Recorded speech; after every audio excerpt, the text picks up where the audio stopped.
নমস্কার বন্ধুরা, আবার চলে এলাম আজকের এই শুভ সন্ধ্যায়। আমাদের টপিক ওই একটাই, সিএএ। তো আমার এখন মানে পুরনো কথাগুলো আবার নতুন করে বলতে হয় বারবার, তার কারণ আপনারা যারা প্রথমে আমার কথাগুলো শুনেছেন সিএএ সম্পর্কে তারা অনেকটাই বুঝে নিয়েছেন, অনেকেই ফোন করেন, কমেন্টস করেন। তো যাই হোক, প্রচুর লোকের প্রচুর কমেন্টস পেয়েছি।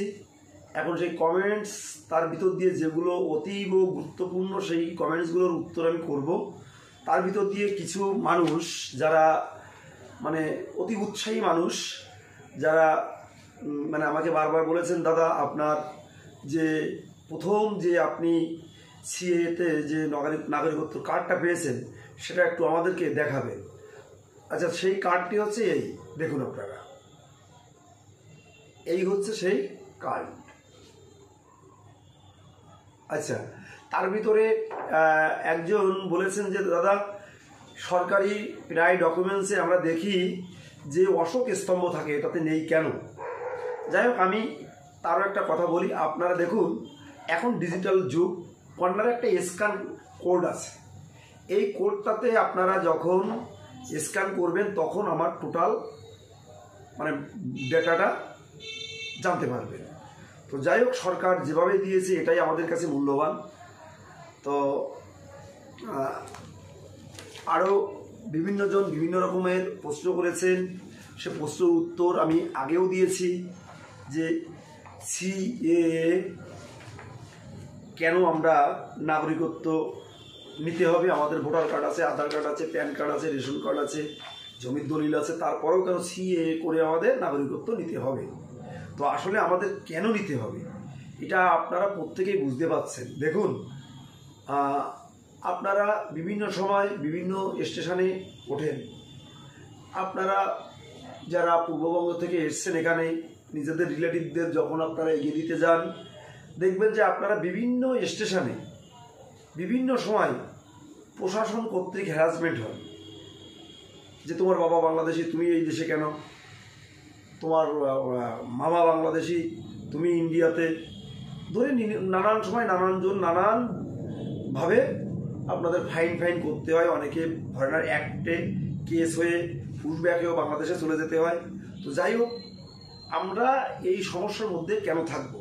সরকার একটা সুন্দর আমাদের জন্য সুযোগ দিয়েছে যে 2014 সালের 31শে ডিসেম্বরের মধ্যে যারা আমরা এসেছি তাদেরকে অবশ্যই আমাদের নাগরিকত্ব দেবে, যেটা আমি পেয়েছি। তো এর জন্যে আপনারা কোনো করে কৃপণতা না করে, কারো কোনো কথাবার্তা শুনে আপনারা এই সিএএ থেকে মানে মুগ্রায় থাকবেন না। আপনারা ভালো করে বুঝুন, আপনাদের কোনো রিলেটিভ বা আপনি যদি কোনো স্টেশনে আপনাদের কোনো রেল পুলিশে আপনাদের গ্রেপ্তার করে বা কিছু করে বাংলাদেশি হিসাবে, আপনি যে কোনো দলের নেতাদের আপনার ফোন করেন, কোনো দলের নেতা গিয়ে কিন্তু আপনাকে ছাড়াবে না। আপনি কিন্তু যতই বলুন আপনি উদ্বাস্তু, আপনি এমুক তমুক, আপনাকে কিন্তু অনুপ্রবেশকারী হিসাবে কিন্তু গ্রেপ্তার করবে এবং আপনাকে কিন্তু অনুপ্রবেশকারী হিসাবে কিন্তু চালান দেবে।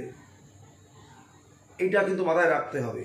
সরকার এখানে কত সুন্দর আমাদের জন্যে, দেখুন এই সিএতে নাগরিকত্ব পাওয়ার জন্যে যে সহজ পদ্ধতি করে দিয়েছে, একেবারে সিম্পল।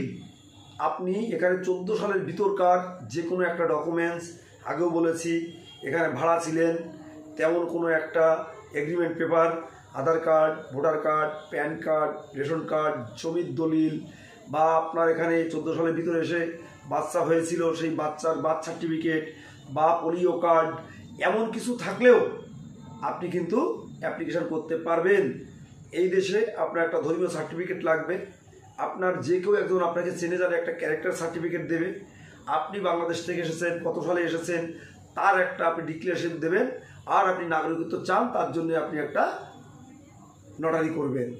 এইটা হচ্ছে একেবারে সিম্পল একটা ব্যাপার। বাংলাদেশ থেকে আপনাদের যাদের কাগজপত্রের দরকার তারা আপনারা এখন ফোনে নিয়ে আসবেন, ফোনে আনলেও সেটা গ্রান্টেড, এটা মাথায় রাখবেন, ফোনে আনলেও সেটা গ্রান্টেড।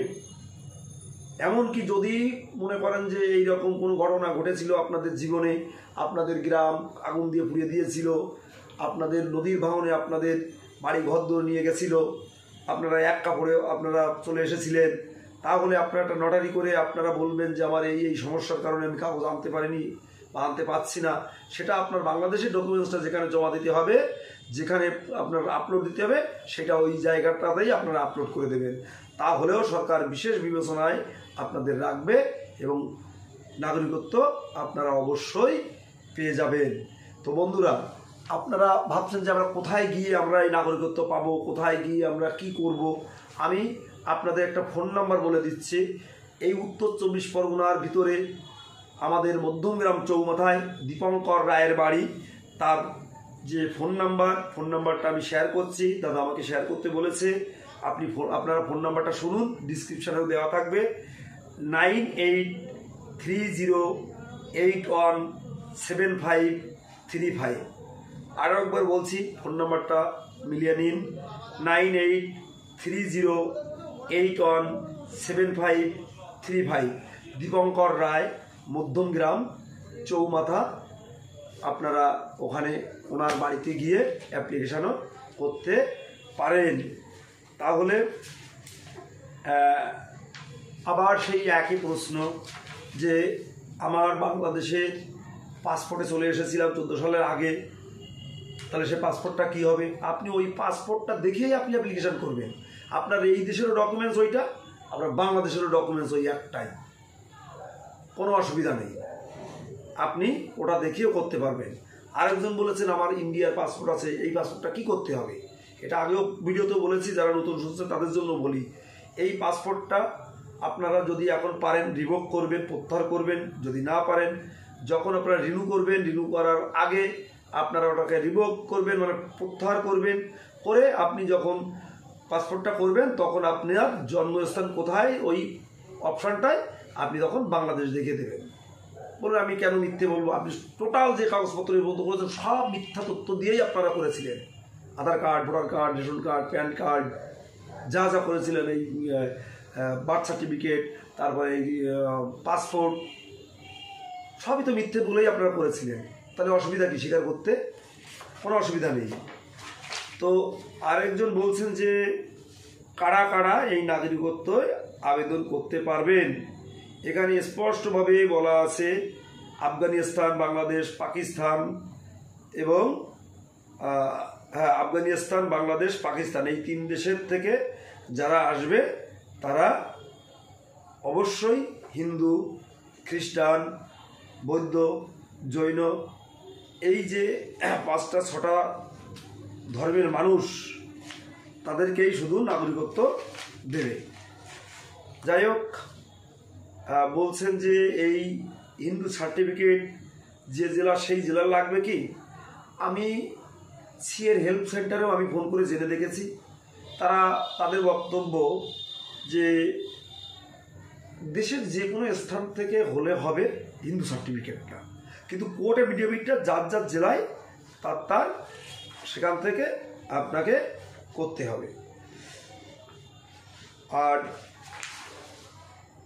আর একটা প্রশ্ন যে আমি বাংলাদেশ থেকে যে তারিখে এসেছি, আমি সেই তারিখের কথা তো বলছি যে আমি এই তারিখে এসেছি, তাহলে আমি কি প্রমাণ দেখাবো যে আমি এই তারিখে এসেছি? এইটার প্রমাণ আপনাদের মোটেই দেখানো লাগবে না।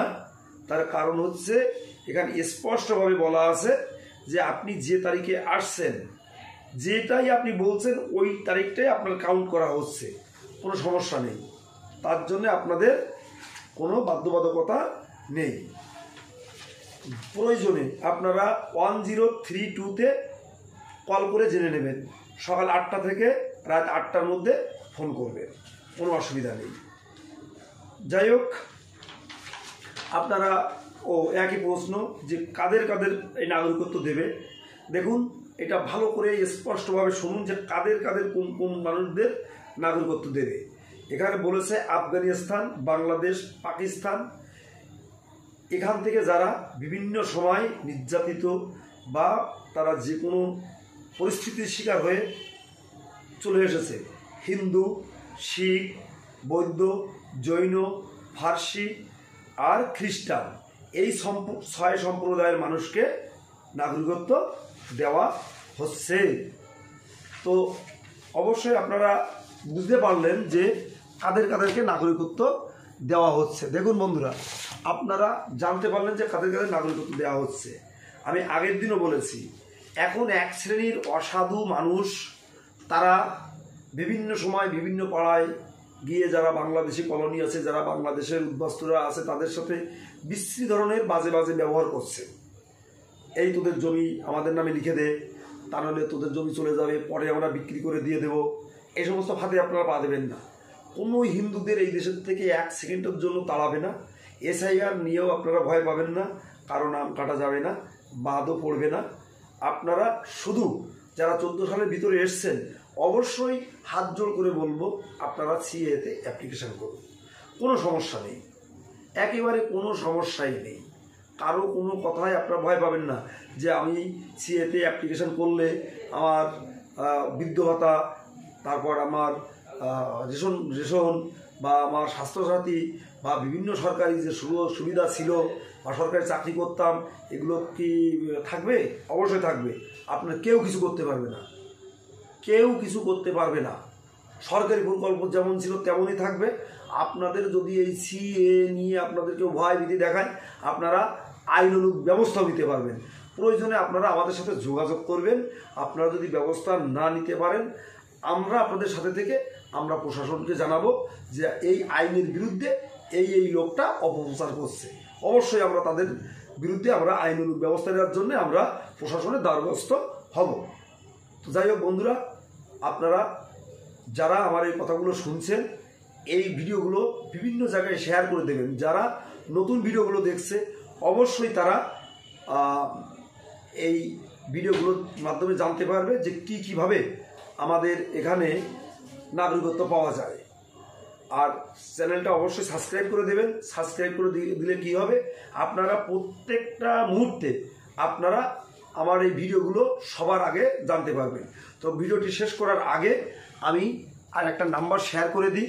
সেই নাম্বারটা আগেও বলেছি, ডিসক্রিপশনেও দেওয়া থাকবে। আপনারা যারা উত্তর 24 পরগনার মধ্যে অ্যাপ্লিকেশান করতে চান, মধ্যমগ্রাম চৌমাথায় দীপঙ্কর রায়ের বাড়ি, 1 নম্বর বসুনগর গেট দিয়ে ঢুকে গিয়ে 5 মিনিট হেঁটে ওখানে একটা লোকনাথ বাবার মন্দির আছে, তার অপোজিটে ঢুকে দীপঙ্কর রায়ের বাড়ি। ফোন নাম্বারটা 9830817535।